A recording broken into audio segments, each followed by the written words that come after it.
Thank you. Hello, everyone. Thanks, Maria, for having me today.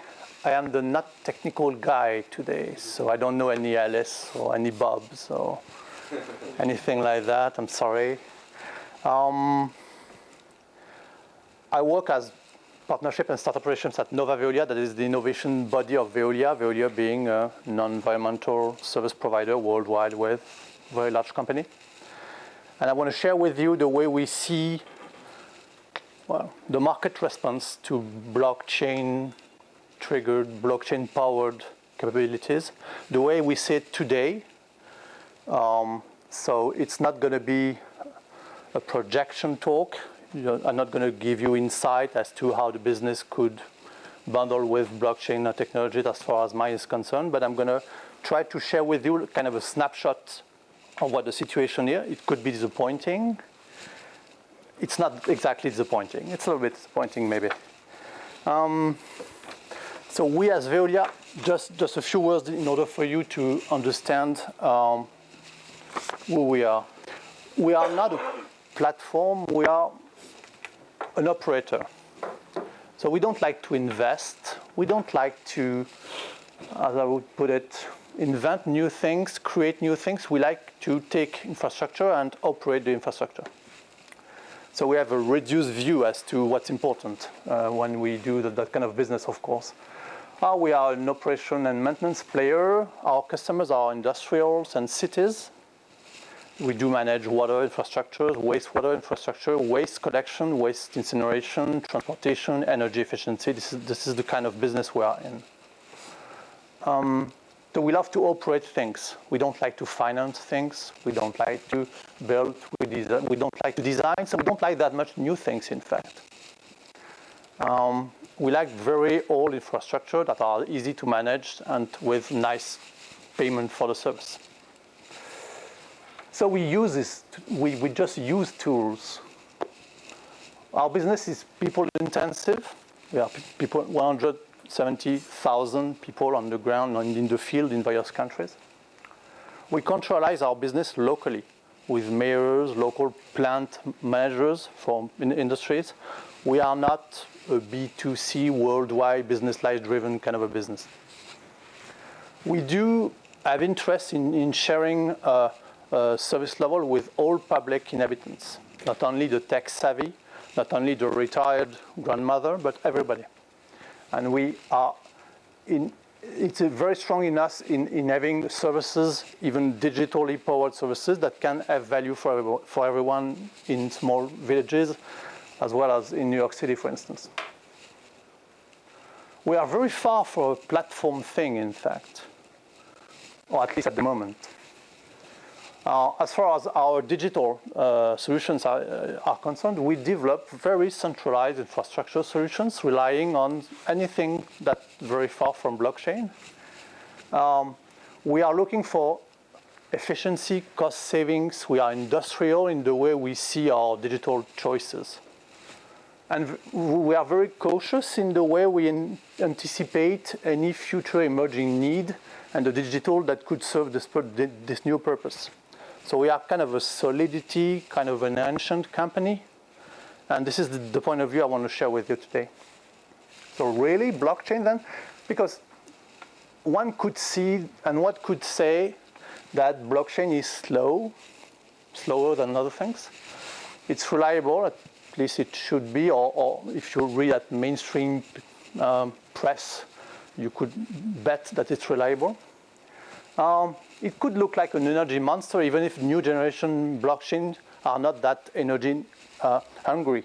But my point is that the general public, our customers, our partners, our service providers, see blockchain technologies as an energy enormously consuming technology.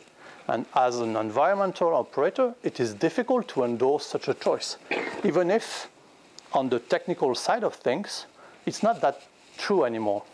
But the fact that there is a general conviction set that says, yes, we do just because of POW and other things like that, burn a lot of fossil energy, and I'm making a caricature here, in order for those whole blockchain thing to work, it's not very interesting for our customers, and it's not very good news for people that are caring about the future of the planet.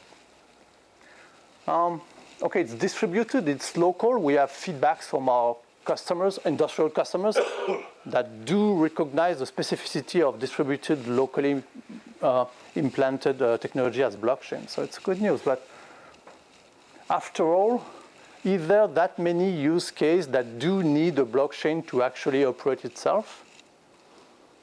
And are all use cases already implemented in major companies in France just the result of experimentations in order for those companies to realize internally what exactly is behind the blockchain world? Or is there a very strong need to have blockchain as a solution, and the pain would be that big of a pain that there would be some consensus in order for someone to pay for the blockchain-triggered solution? For a business point of view, this is at least an important point, and it's as important as knowing whether, from a technical standpoint, the blockchain input could be of value.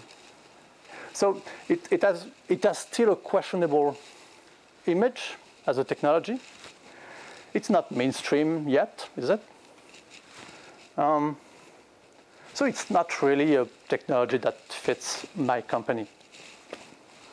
When I talk to my Chief Information Technology Officer Global, he just tells me there is no way in the world we're going to elect blockchain as a core corporate technology tool as of today. And I don't have a lot of good response to his point of view, and I think that for the most part is right, in fact. But, and I'm sharing something that could be obvious to you, but I'm sharing just because it is some feedback from my business partners, and it is the way they see the technology today and the way they see as well the interest of it tomorrow. It is very much seen from my ecosystem, I would say, as a tool to enable transparency and trust. What does that mean?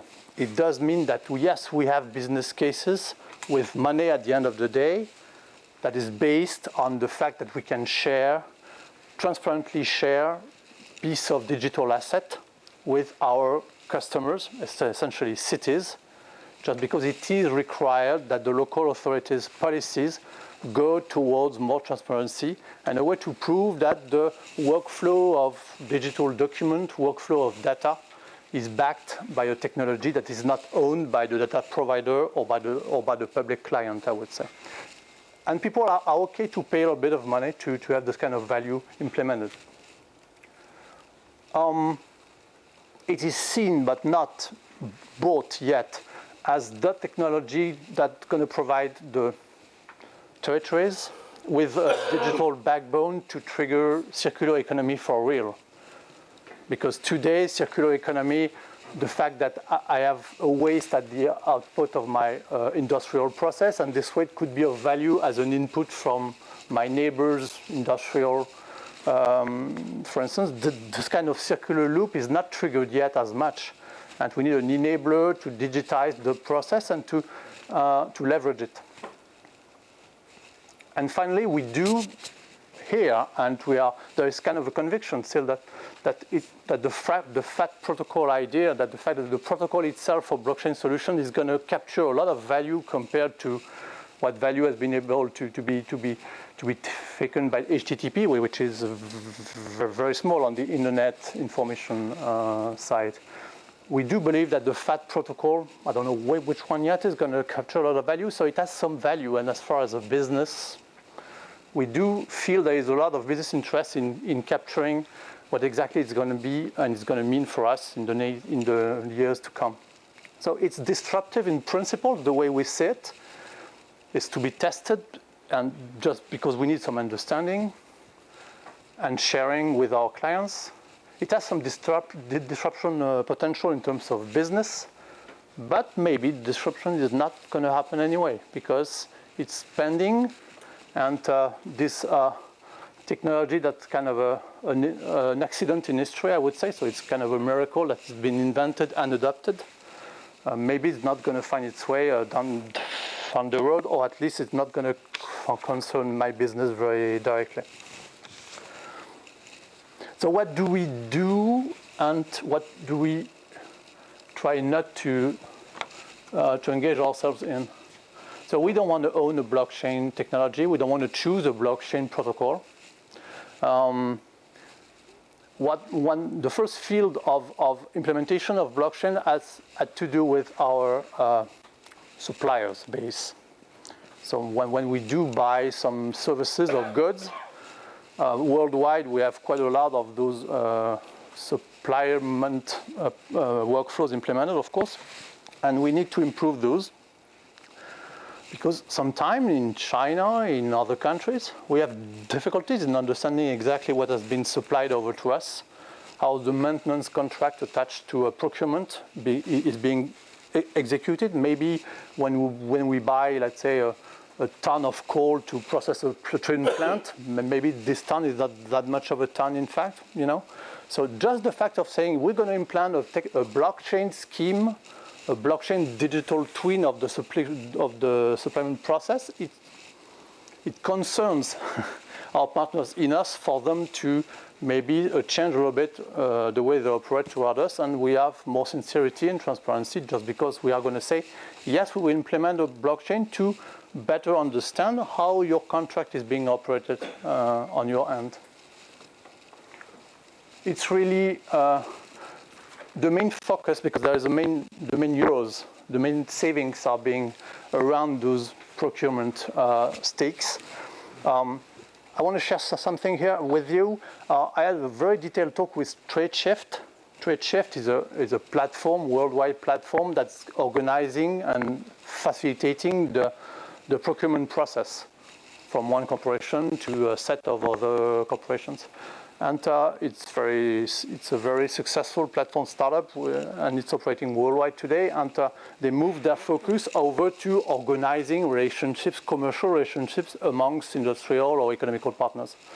So it's enlarging its purpose, and they have chosen one blockchain technology. It's based on Ethereum, I believe, in order just to ease the payment, the invoice and payment process, and to speed it up. Just because small businesses tend to wait for their payment too long, and they came up with a solution that's blockchain based, that's going to ease the pain for the seller that are supporting bad commercial conditions when they have as client of big corporations. But what the CEO of this company told me was that we just selected a blockchain solution just because we wanted to provide additional services for the partners on the platform. But they are saying also we developed a set of connectors because we want to talk to the blockchain of choice of, let's say, Veolia, blockchain of choice of this or that country, in order for them to be able to engage themselves in other processes.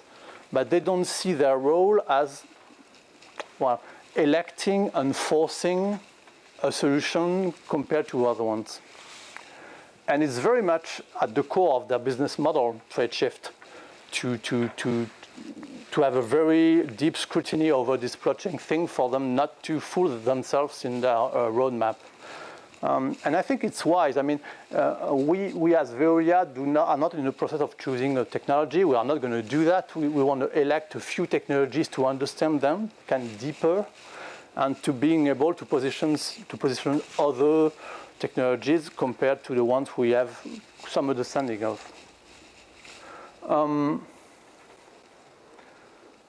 We did have a lot of value, as I said, in developing formal proof of authenticity of documents. So it's very basic from the blockchain standpoint. It's just an anchoring and publishing of a public blockchain. But I have an example. We do, process invoices.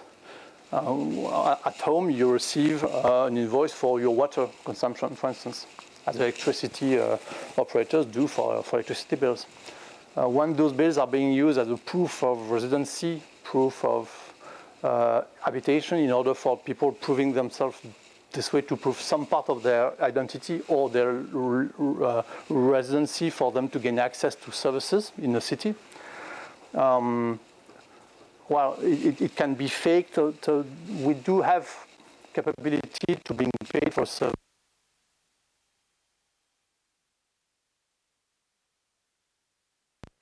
Than just paying for water or for waste or for anything else. So we have some money here, savings. We have some new business, quite limited, but not that limited, business attached to this other field of interest.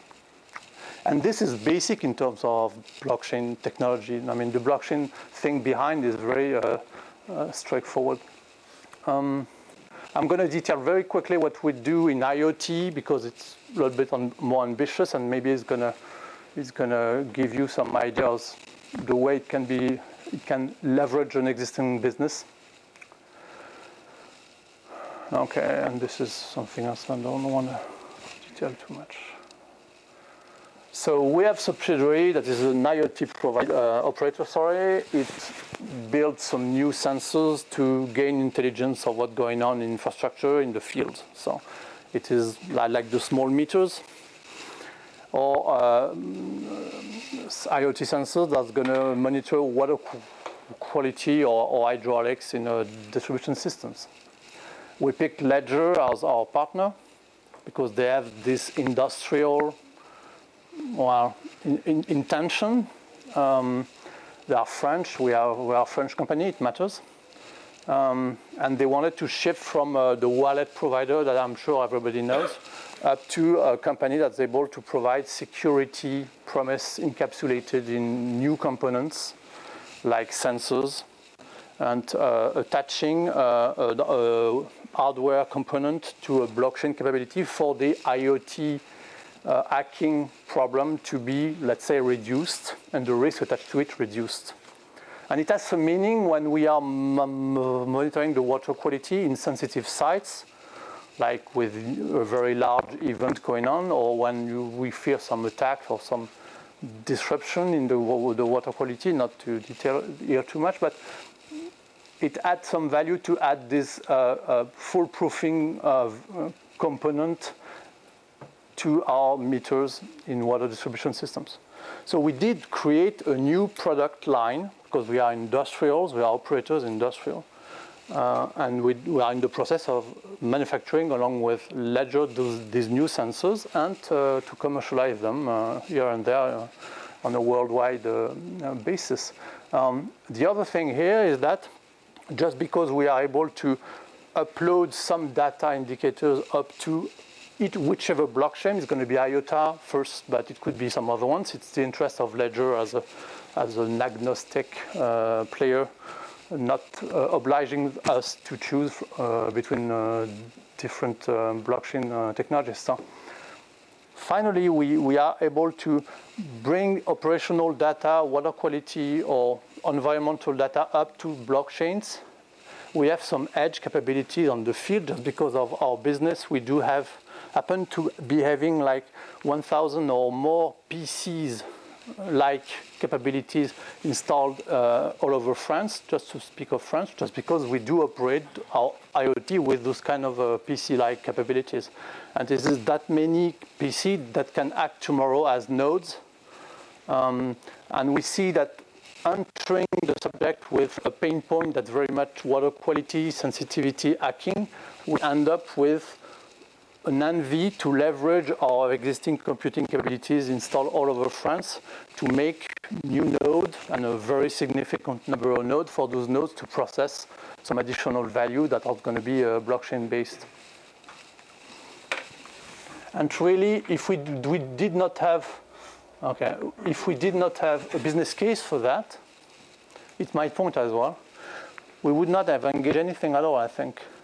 I mean, just because we see blockchain innovations as something that's still to come as far as our business is concerned, we would not first-hand engage anything which doesn't have a business return on investment like immediate also. Just because we found a way to do something instead of nothing with some money at the end of the road, we are able as a business to envision what this use case is going to mean for us and how to expand our value far beyond this sole use case by leveraging existing components of our operations. And it's something that's going to happen, I think, at the end of this year. So the scheme, the general scheme, I'm not going to take a lot of time. There's something on the internet if you want to have details, or you can email me. I'm going to send some more. I think it's very straightforward. So that's what we do, and we do some other things with blockchain. I cannot disclose everything, but really procurement is something for a major company with some economical value today. In some field of the procurement process we are saving significant money in China, in France, in Eastern Europe mainly. Authentication of documents is something that we have been able to sell for real, I would say, and this is just the kind of positioning we are having in this IoT securing experiment that we are having. Yeah, I'm done.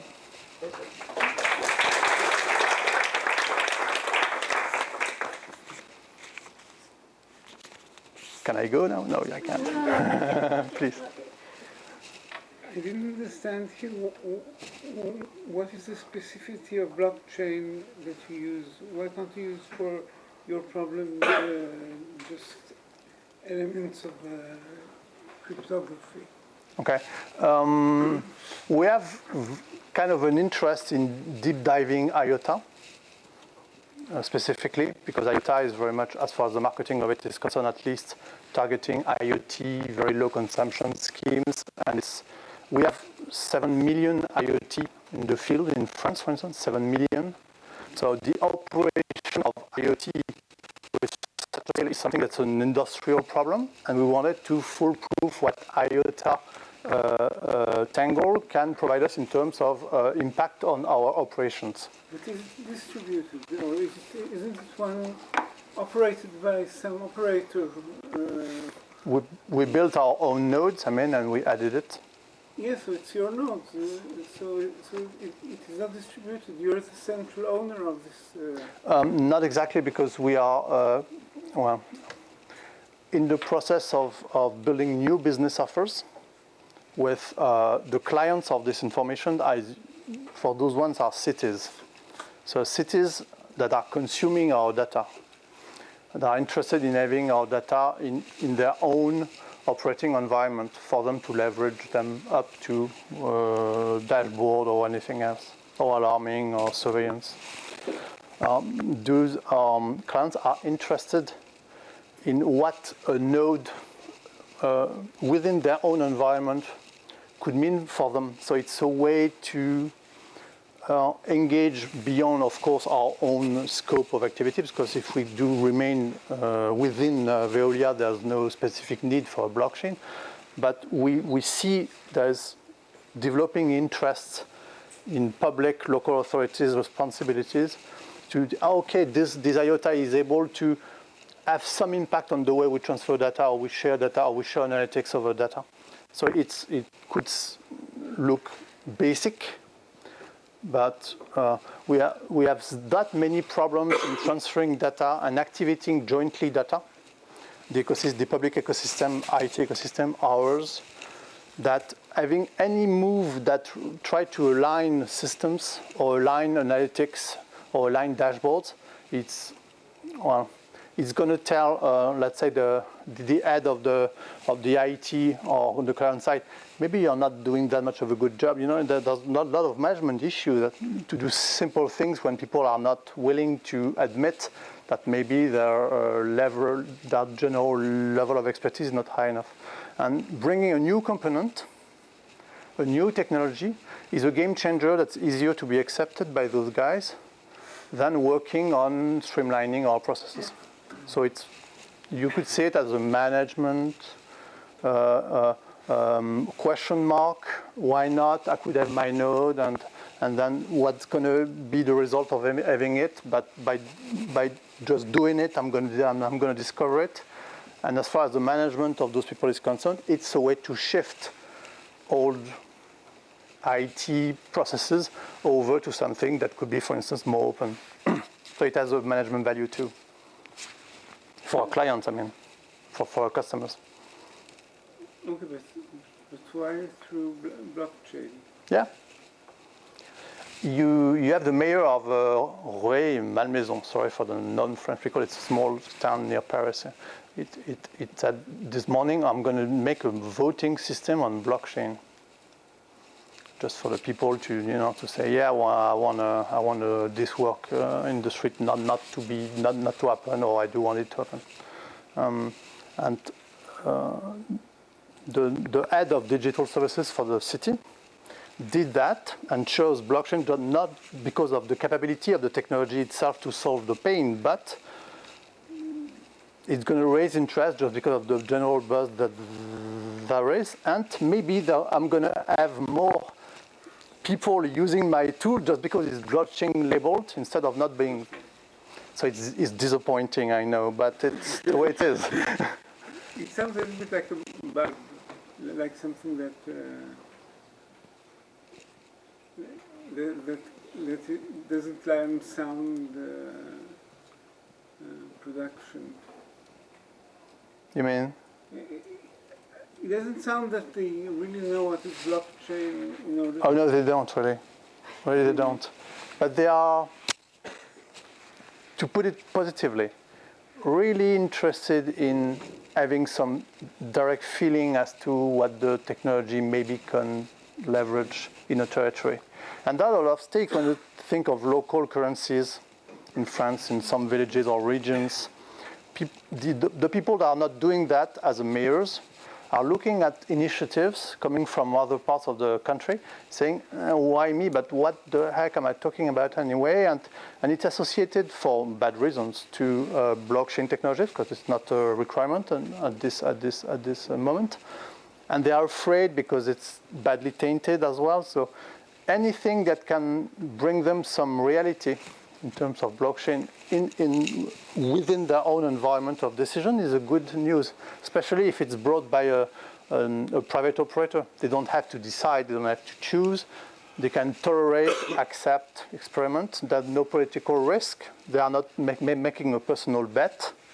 And maybe, for good or bad reasons, they're going to discover a way forward.